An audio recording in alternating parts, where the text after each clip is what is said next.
के कोने कोने तक होगी हर राज्य के हर हिस्से की पूरी खबर। देखिए भारत एट 7 खबर राज्यों की डीडी न्यूज पर। झूठ से भी खतरनाक होता है अधूरा सच, और वैसे ही खतरनाक होती है अधूरी खबर, क्योंकि हर खबर के साथ जुड़ा होता है उसका इतिहास, वर्तमान और भविष्य। देखिए हर बड़ी खबर जिसमें होगा तथ्य, तर्क और सबूत। देखिए पूरा सच प्रखर श्रीवास्तव के साथ सोमवार से शुक्रवार शाम 7:30 बजे सिर्फ डीडी न्यूज पर।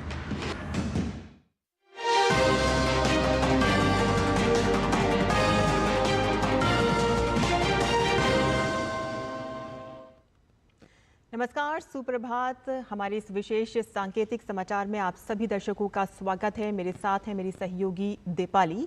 नजर डाल लेते हैं सबसे पहले हेडलाइंस पर।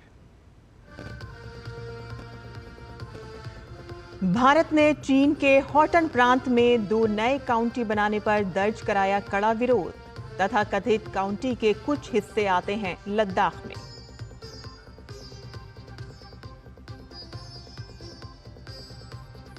नागपुर हिंसा के सिलसिले में अब तक 13 एफआईआर दर्ज। मुख्यमंत्री देवेंद्र फडणवीस पहुंचे नागपुर।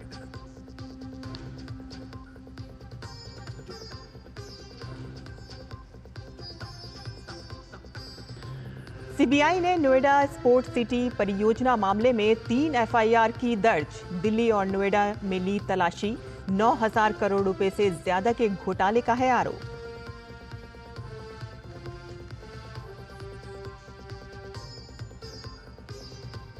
इजराइल की सेना गाजा में अंदर तक घुसी।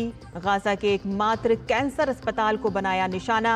संघर्ष विराम खत्म होने के बाद अब तक 600 फिलिस्तीनी नागरिक मारे गए।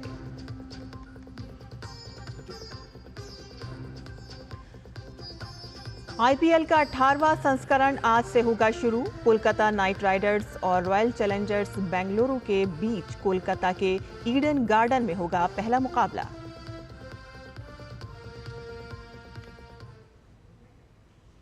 और अब समाचार विस्तार से। भारत ने चीन के हॉटन प्रांत में नए काउंटी बनाने पर कूटनीतिक माध्यमों से गंभीर विरोध दर्ज कराया है। लोकसभा में एक लिखित उत्तर में विदेश राज्य मंत्री कीर्तिवर्धन सिंह ने कहा कि इन तथाकथित काउंटी के अधिकार क्षेत्र के कुछ हिस्से भारत के लद्दाख में आते हैं। उन्होंने जोर देकर कहा कि भारत ने इस क्षेत्र में अपने क्षेत्र में चीन के अवैध कब्जे को कभी स्वीकार नहीं किया है। विदेश राज्य मंत्री ने कहा कि सरकार इस बात से भी अवगत है कि चीन सीमावर्ती क्षेत्र में बुनियादी ढांचे का विकास कर रहा है।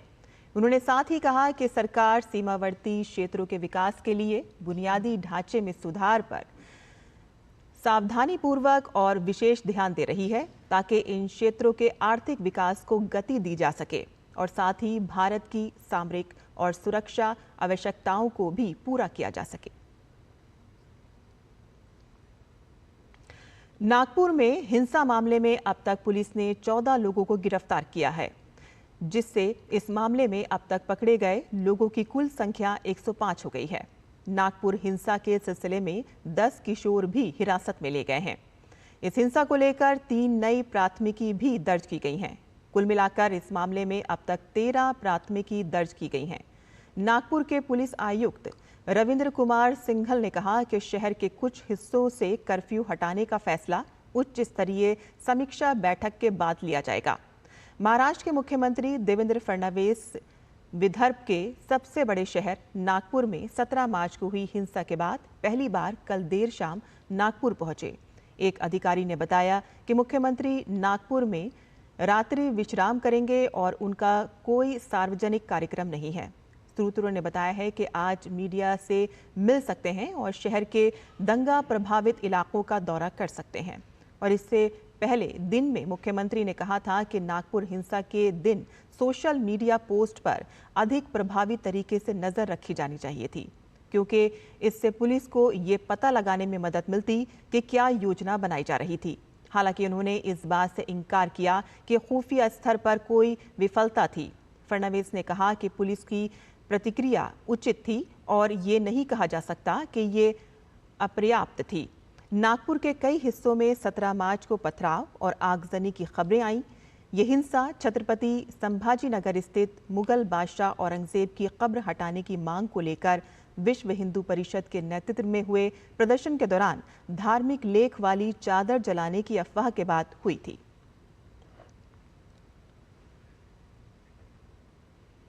केंद्रीय जांच ब्यूरो ने उत्तर प्रदेश में प्रस्तावित हजारों करोड़ रुपए की स्पोर्ट्स सिटी परियोजना मामले में 3 एफआईआर दर्ज की हैं और इसके साथ ही जांच एजेंसी ने दिल्ली और नोएडा में कई स्थानों पर तलाशी भी ली है। तलाशी के दौरान आपत्तिजनक दस्तावेज, डिजिटल साक्ष्य बरामद हुए हैं। नोएडा में स्पोर्ट्स सिटी परियोजना के आवंटन, विकास और मंजूरी में कथित अनियमितताओं का मामला 2011 से 2014 के बीच मायावती और अखिलेश यादव के मुख्यमंत्रित्व काल का है।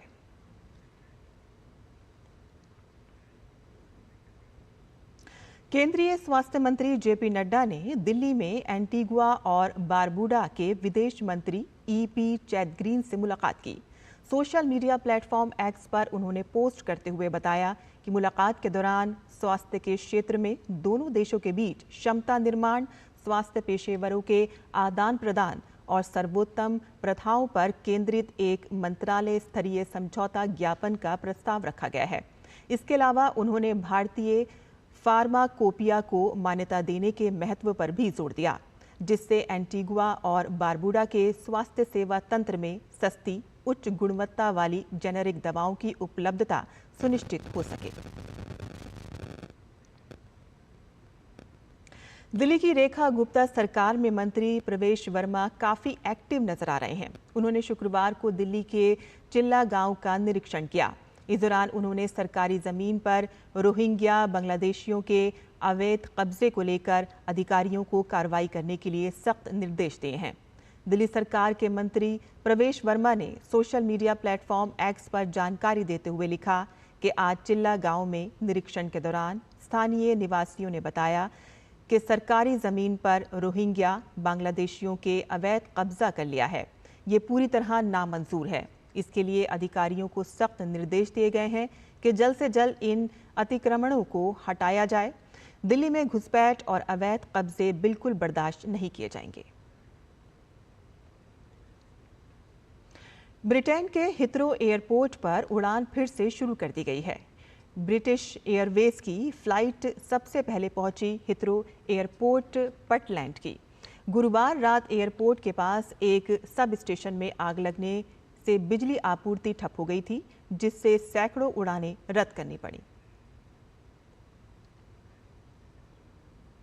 वहीं तुर्की के इस्तांबुल में सैकड़ों प्रदर्शनकारियों और पुलिस के बीच झड़प हो गई है। प्रदर्शनकारी इस्तांबुल के मेयर एक्रम इमामोगुल की गिरफ्तारी के खिलाफ विरोध कर रहे थे। इस दौरान प्रदर्शनकारियों ने नारेबाजी की और झंडे लहराए, तो वहीं कुछ ने जलते हुए मेटल कार्ड को पुलिस की ओर धकेल दिया। राष्ट्रपति तैयब उर्दगान ने सख्त चेतावनी देते हुए कहा कि तुर्की में सड़क हिंसा या सार्वजनिक अशांति को बर्दाश्त नहीं किया जाएगा। और इंडियन प्रीमियर लीग का 18वां सीजन आज से शुरू हो रहा है। प्रतियोगिता के पहले मैच में मौजूदा चैंपियन कोलकाता नाइट राइडर्स का सामना रॉयल चैलेंजर्स बेंगलुरु से होगा। ये मैच कोलकाता के ईडन गार्डन में खेला जाएगा। खास बात यह है कि ये दोनों ही टीमें 2008 के बाद पहली बार आईपीएल का ओपनिंग मैच खेलने जा रही हैं। प्रतियोगिता के पहले संस्करण का ओपनिंग मैच भी इन दोनों ही टीमों के बीच खेला गया था। हमारे इस विशेष बुलेटिन में फिलहाल इतना ही। मुझे और मेरी सहयोगी दीपाली को अब अनुमति दें, लेकिन आप देखते रहिए डीडी न्यूज़। नमस्कार।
बढ़ता साइबर अपराध के खिलाफ हल्ला बोल, digital arrest, sextortion, financial frauds, cyber bullying, तमाम मुद्दों पर आपको जागरूक करते हुए आपको रख रहा है इन साइबर अपराधियों से एक कदम आगे। देखिए मेरे साथ साइबर अलर्ट हर शनिवार रात 9 बजे सिर्फ डीडी न्यूज पर। कश्मीर से कन्याकुमारी तक, कच्छ से कामाख्या तक, राज्यों की राजधानियों से प्रदेशों के कोने कोने तक, होगी हर राज्य के हर हिस्से की पूरी खबर। देखिए भारत एट 7 खबर राज्यों की डीडी न्यूज पर।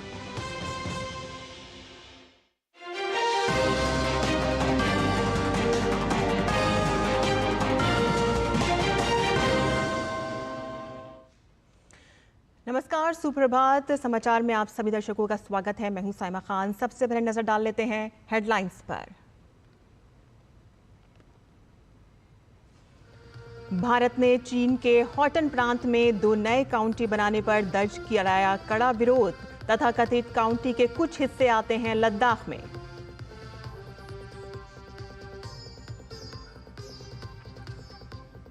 नागपुर हिंसा के सिलसिले में अब तक 13 एफआईआर दर्ज। मुख्यमंत्री देवेंद्र फडणवीस पहुंचे नागपुर।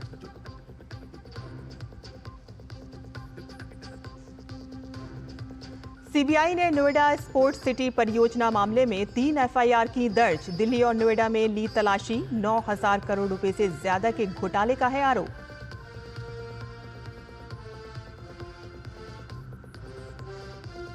इजराइल की सेना गाजा में अंदर तक घुसी। गाजा के एकमात्र कैंसर अस्पताल को बनाया निशाना। संघर्ष विराम खत्म होने के बाद अब तक 600 फिलिस्तीनी नागरिक मारे गए।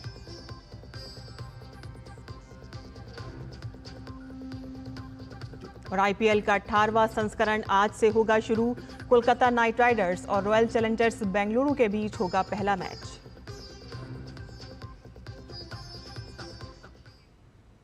और अब समाचार विस्तार से।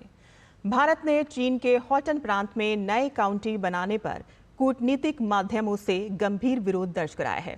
लोकसभा में एक लिखित उत्तर में विदेश राज्य मंत्री कीर्तिवर्धन सिंह ने कहा कि इन तथाकथित काउंटी के अधिकार क्षेत्र के कुछ हिस्से भारत के लद्दाख में आते हैं। उन्होंने जोर देकर कहा कि भारत ने इस क्षेत्र में अपने क्षेत्र में चीन के अवैध कब्जे को कभी स्वीकार नहीं किया।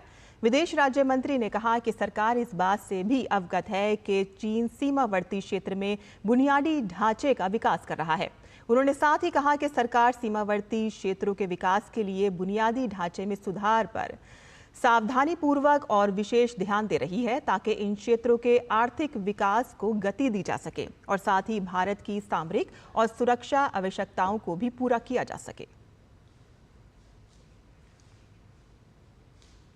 नागपुर में हिंसा मामले में अब तक पुलिस ने 14 लोगों को गिरफ्तार किया है, जिससे इस मामले में अब तक पकड़े गए लोगों की कुल संख्या 105 हो गई है। नागपुर हिंसा के सिलसिले में 10 किशोर भी हिरासत में लिए गए हैं। इस हिंसा को लेकर 3 नई प्राथमिकी भी दर्ज की गई हैं। कुल मिलाकर इस मामले में अब तक 13 प्राथमिकी दर्ज की गई हैं। नागपुर के पुलिस आयुक्त रविंद्र कुमार सिंघल ने कहा कि शहर के कुछ हिस्सों से कर्फ्यू हटाने का फैसला उच्च स्तरीय समीक्षा बैठक के बाद लिया जाएगा।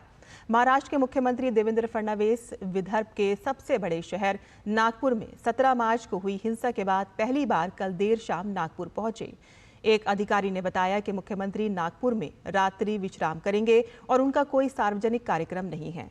सूत्रों ने बताया है कि वे आज मीडिया से मिल सकते हैं और शहर के दंगा प्रभावित इलाकों का दौरा कर सकते हैं। और इससे पहले दिन मुख्यमंत्री ने कहा था कि नागपुर हिंसा के दिन सोशल मीडिया पोस्ट पर अधिक प्रभावी तरीके से नजर रखी जानी चाहिए थी, क्योंकि इससे पुलिस को ये पता लगाने में मदद मिलती कि क्या योजना बनाई जा रही थी। हालांकि उन्होंने इस बात से इनकार किया कि खुफिया स्तर पर कोई विफलता थी।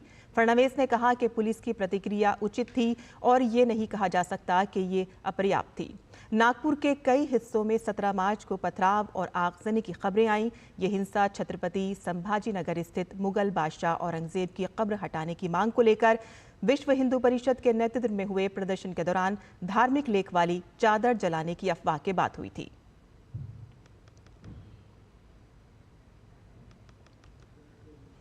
सीबीआई ने उत्तर प्रदेश में प्रस्तावित हजारों करोड़ रुपए की स्पोर्ट सिटी परियोजना मामले में 3 एफआईआर दर्ज की हैं और इसके साथ ही जांच एजेंसी ने दिल्ली और नोएडा में कई स्थानों पर तलाशी भी ली है। तलाशी के दौरान आपत्तिजनक दस्तावेज, डिजिटल साक्ष्य बरामद हुए हैं। नोएडा में स्पोर्ट सिटी परियोजना के आवंटन, विकास और मंजूरी में कथित अनियमितताओं का मामला 2011 से 2014 के बीच मायावती और अखिलेश यादव के मुख्यमंत्रित्व काल का है। कैग की रिपोर्ट जारी होने के बाद अनियमितताएं उजागर हुई और 9,000 करोड़ से ज्यादा के घोटाले का मामला सामने आया।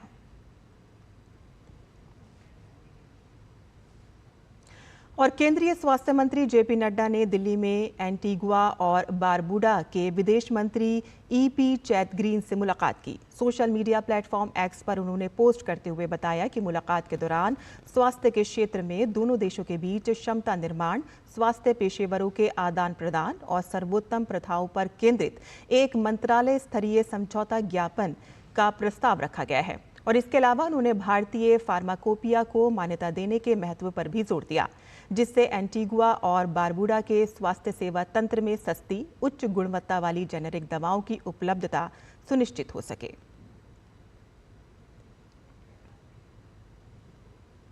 दिल्ली की रेखा गुप्ता सरकार में मंत्री प्रवेश वर्मा काफी एक्टिव नजर आ रहे हैं। उन्होंने शुक्रवार को दिल्ली के चिल्ला गांव का निरीक्षण किया।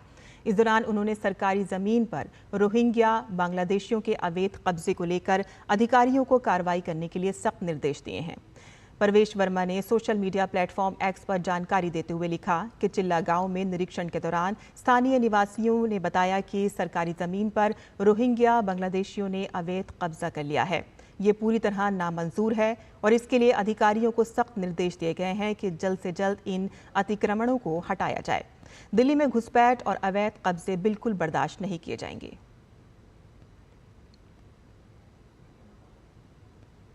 लखनऊ के मलिहाबाद में पुलिस और बदमाशों के बीच हुई मुठभेड़ में हत्या का मुख्य आरोपी अजय कुमार मारा गया। अजय पर बनारस से आई 32 वर्षीय महिला की हत्या का आरोप था। यह हत्या दुष्कर्म की कोशिश में महिला का गला घोंटकर की गई थी। डीसीपी पश्चिमी और क्राइम ब्रांच की टीम ने अजय को पकड़ने के लिए महमूद नगर इलाके में घेराबंदी की। इस दौरान अजय ने भागने की कोशिश की और पुलिस पर फायरिंग कर दी। जवाबी कार्रवाई में पुलिस की गोली लगने से वह घायल हो गया और इसे अस्पताल ले जाया गया, जहां डॉक्टरों ने उसे मृत घोषित कर दिया। पुलिस के अनुसार अजय पर हत्या, लूट और अन्य गंभीर मामलों में 1 दर्जन से अधिक मुकदमे दर्ज थे। उसकी गिरफ्तारी पर 1 लाख रुपए का इनाम घोषित था। पुलिस ने हत्या में इस्तेमाल किया गया ऑटो रिक्शा भी बरामद कर लिया है।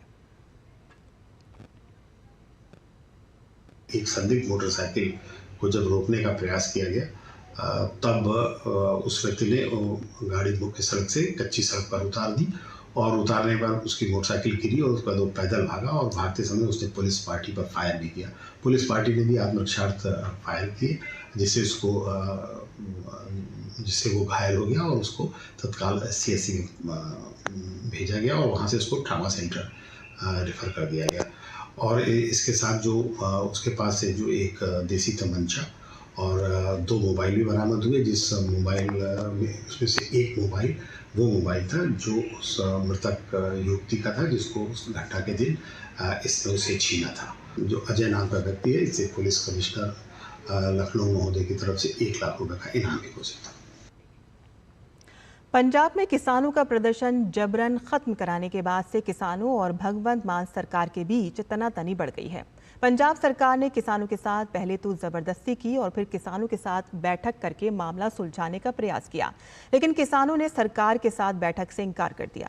भगवंत मान के साथ किसानों के बात करने से मना कर दिया है और संयुक्त किसान मोर्चा ने 28 मार्च को जबरी विरोध दिवस मनाने की भी घोषणा की है।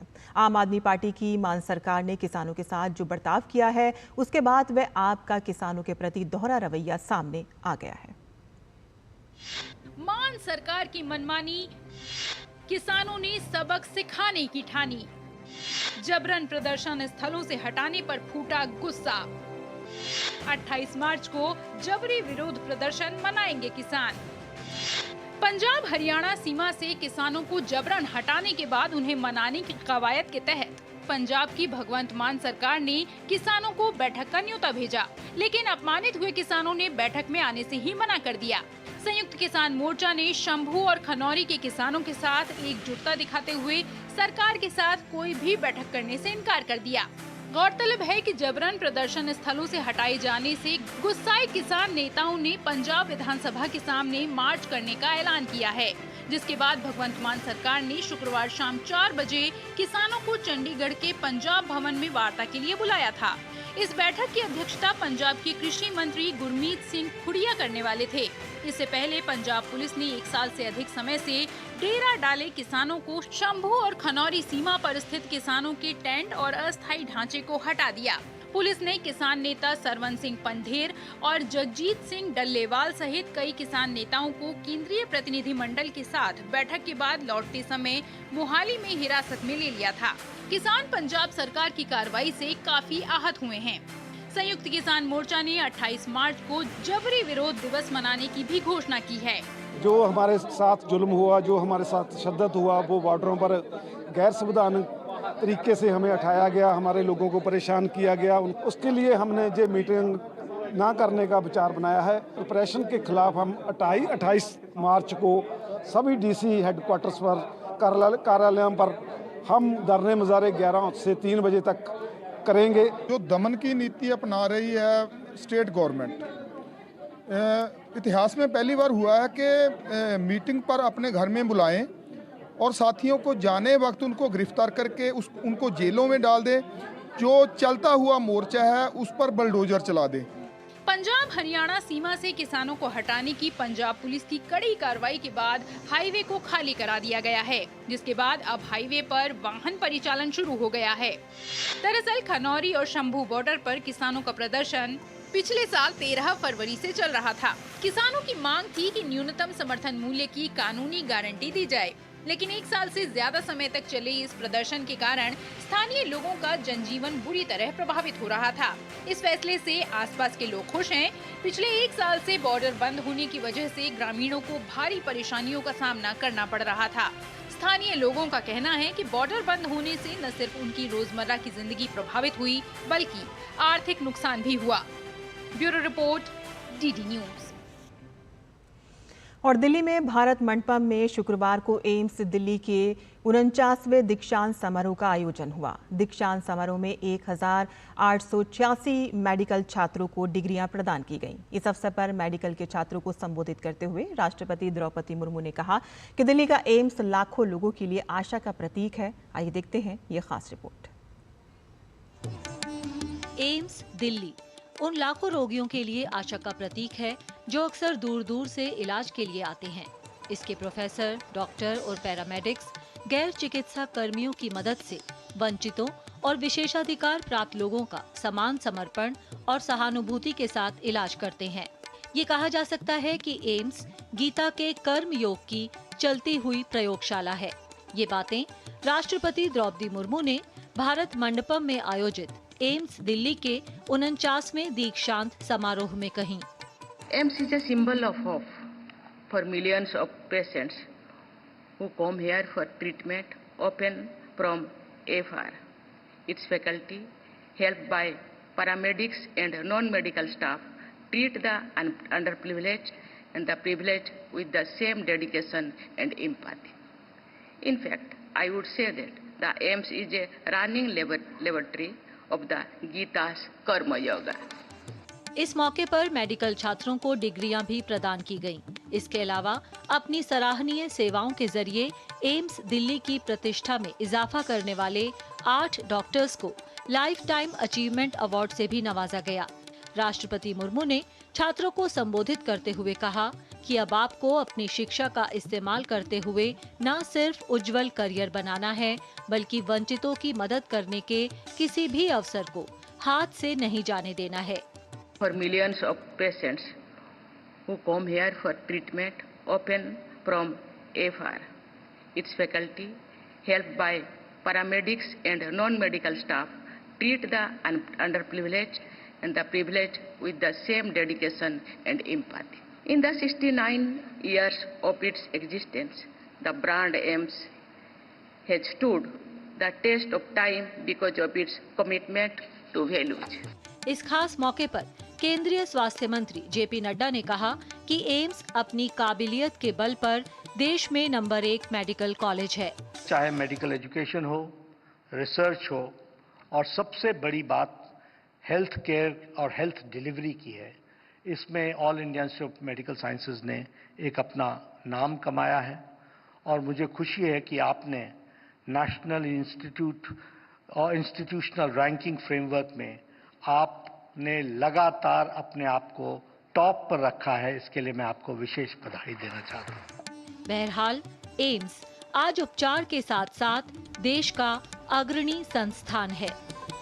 डीडी न्यूज के लिए अमरेंद्र गुप्ता की रिपोर्ट। सामाजिक न्याय और अधिकारिता मंत्रालय के अंतर्गत दिव्यांग जन सशक्तिकरण विभाग ने शुक्रवार को राष्ट्रपति भवन में 1 दिवसीय पर्पल फेस्ट का आयोजन किया। कार्यक्रम का मुख्य उद्देश्य सभी के लिए एक स्वागत योग्य और समावेशी समाज बनाना है। कार्यक्रम को संबोधित करते हुए राष्ट्रपति द्रौपदी मुर्मू ने कहा कि भारत सरकार सुगम्य भारत अभियान के माध्यम से दिव्यांगजनों के सशक्तिकरण के लिए प्रयत्नशील है।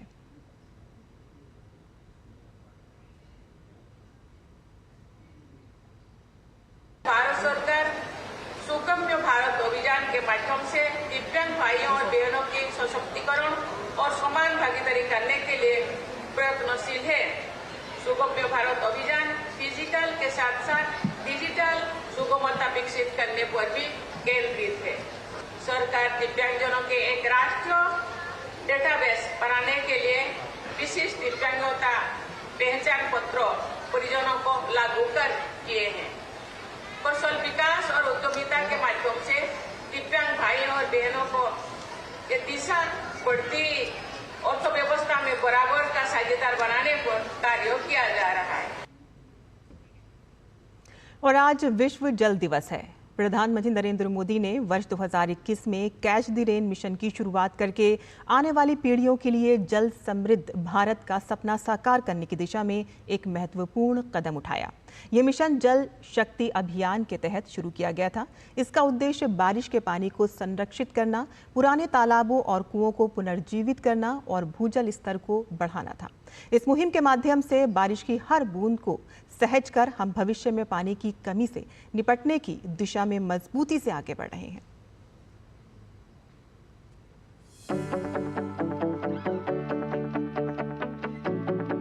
जब हम पानी की समस्या के समाधान की बात करते हैं तो पानी को बचाना यानी जल संरक्षण भी उतना ही जरूरी हो जाता है। आज देश भर में एक अभियान चलाया जा रहा है, कैच द रेन, बूंद बूंद पानी को पकड़ो। कैच द रेन का मतलब है जहां बारिश का पानी गिरे उसे व्यर्थ नहीं जाने देना। जल ही जीवन सिर्फ कोरा नारा न बनकर रह जाए, बल्कि जागरूकता से जन आंदोलन और इसके बाद जन भागीदारी से समस्या का समाधान हो। इसी उद्देश्य से 22 मार्च 2021 को विश्व जल दिवस के अवसर पर प्रधानमंत्री नरेंद्र मोदी ने जल शक्ति अभियान कैच द रेन अभियान की शुरुआत की। इसके तहत 5 केंद्रित उपाय अपनाने पर बल दिया गया, जिसमें वर्षा जल संचयन और जल संरक्षण, सभी जल निकायों की गणना, जियो टैगिंग और सूची बनाना, जल संरक्षण के लिए वैज्ञानिक योजनाएं तैयार करना, सभी जिलों में जल शक्ति केंद्र स्थापित करना, गहन वन रोपण, जागरूकता पैदा करना शामिल हैं। जल शक्ति अभियान कैच द रेन देश भर के सभी ग्रामीण और शहरी क्षेत्रों के ब्लॉकों को कवर करने वाली एक वार्षिक गतिविधि बन गई है।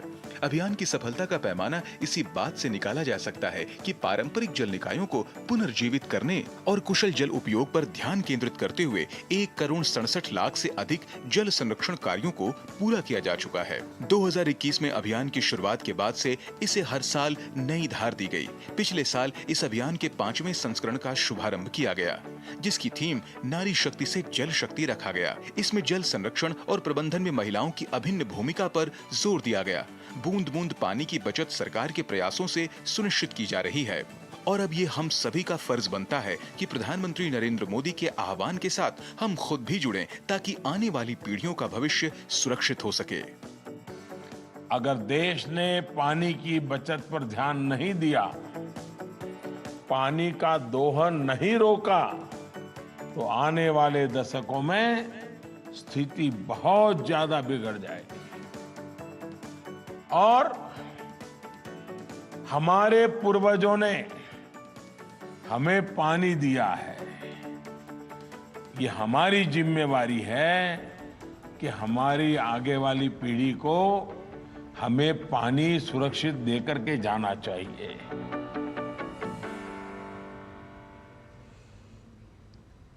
और यहाँ बुलेटिन में हम रुकते हैं एक छोटे से ब्रेक के लिए। हम जल्द हाजिर होंगे, आप देखते रहिए DD news.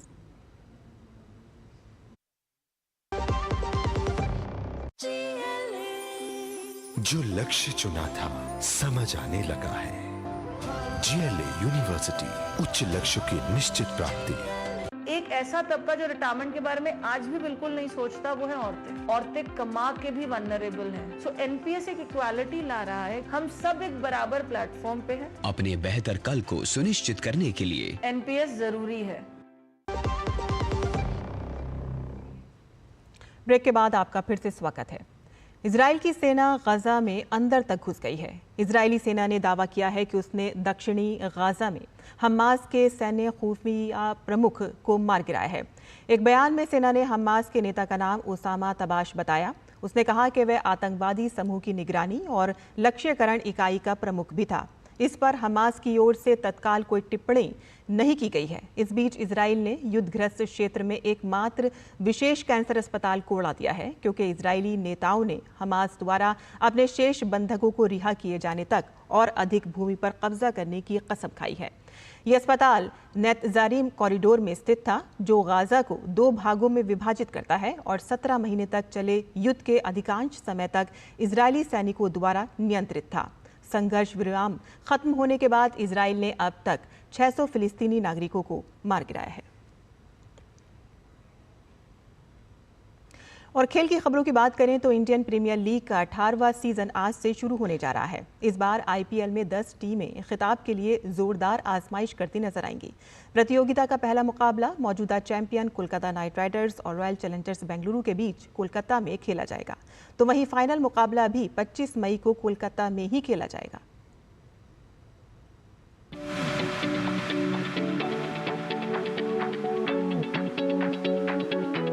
Indian premiere league का 18वां सीजन 22 मार्च 2025 से शुरू होने जा रहा है।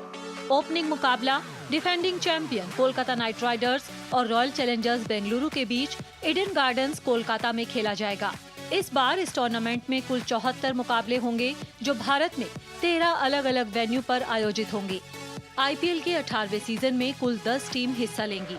इनमें Chennai super Kings, Gujarat Titans, royal Challengers Bengaluru, Sunrisers Hyderabad, Mumbai Indians, Rajasthan Royals, Punjab Kings, Delhi Capitals, Lucknow super giants और कोलकाता नाइट राइडर्स शामिल हैं। टूर्नामेंट लीग फॉर्मेट में खेला जाएगा, जहां सभी टीम एक दूसरे से 2-2 बार भिड़ेंगी। इंडियन प्रीमियर लीग के 18वें सीजन में कुल 74 मैच खेले जाएंगे। ये सीजन कुल 65 दिन तक चलेगा और इस सीजन में 12 डबल हेडर मुकाबले देखने को मिलेंगे। दोपहर के मैच 3:30 बजे और रात के मैच 7:30 बजे शुरू होंगे। लीग की शीर्ष 4 टीम प्लेऑफ में पहुंचेंगी। प्लेऑफ शेड्यूल की बात करें तो क्वालिफायर 1 20 मई को हैदराबाद में, एलिमिनेटर 21 मई को हैदराबाद में, क्वालिफायर 2 23 मई को ईडन गार्डन्स कोलकाता में, वहीं प्रतियोगिता का फाइनल 25 मई को ईडन गार्डन्स कोलकाता में ही खेला जाएगा। हर सीजन की तरह आईपीएल का 18वां सीजन भी रोमांचक मुकाबलों से भरपूर रहने की उम्मीद है। इस बार सभी 10 टीम आईपीएल की ट्रॉफी जीतने के लिए पूरा दमखम दिखाती नजर आएंगी। Sports desk, DD news.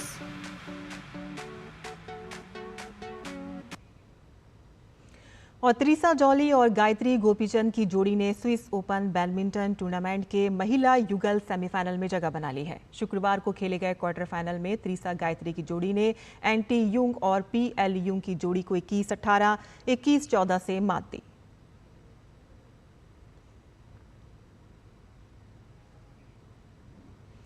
और साइबर दुनिया में धोखेबाज आपके सपनों पर ही पलते हैं, स्कैम प्लान करते हैं और आपको लूट जाते हैं। और वो युवा जो विदेश जाकर काम करना चाहते हैं, वो भी इनके निशाने पर हैं। दक्षिण पूर्वी देशों में इन्हें आकर्षक ऑफर देकर वर्क वीजा नहीं बल्कि पर्यटक वीजे पर बुलाया जाता है और साइबर स्लेव यानी कि साइबर गुलाम बना लिया जाता है और इनसे भारत में कराए जाते हैं साइबर अपराध। म्यांमार, लाओस, कंबोडिया बन रहे हैं इनका गढ़। म्यांमार से बचकर देश वापस लाए गए युवाओं के अनुभव सबके लिए सबक हैं। जो हमारे देश के युवा हैं उनको एक तो नौकरी का लालच दिया जाता है, नौकरी का लालच देकर के उनको यहाँ से एक तरह से कहें इलीगली जो है वो ट्रैफिक किया जाता है, टूरिस्ट वीज़ा पर ले जाते हैं और वहाँ पर उनको फिर स्कैम कंपाउंड्स में रखा जाता है, उनके पासपोर्ट छीन लिए जाते हैं और उसके बाद उनसे जो है जबरन जो है वो साइबर अपराध करवाए जाते हैं। सोशल मीडिया विज्ञापन बहुत बड़ी भूमिका निभाते हैं, जैसे फेसबुक एड्स होते हैं, टेलीग्राम में कई चैनल्स बने हुए हैं जहां पर लोकल रिक्रूटर्स होते हैं जो हमारे देश में बैठ करके ऐसे टेलीग्राम चैनल्स को ऑपरेट कर रहे हैं। विदेश मंत्रालय का जो इमिग्रेशन वेबसाइट पे जाते हैं, यहाँ पर आपको एक लिस्ट ऑफ कुछ रिक्रूटिंग एजेंट्स दिए गए हैं जिनको आप देखकर वेरीफाई कर सकते हैं कि क्या जो एजेंट आपको विदेश ले जा रहा है वो ऑथराइज्ड है या नहीं है। तो काफ़ी अधिक सचेत और सावधान रहने की आवश्यकता है। हर युवा का सपना होता है अच्छी नौकरी पाना, मेहनत से काम करना और अपना भविष्य संवारना। ऐसे लोगों को ठगने के लिए जॉब स्कैम से इन्हें टारगेट किया जाता है।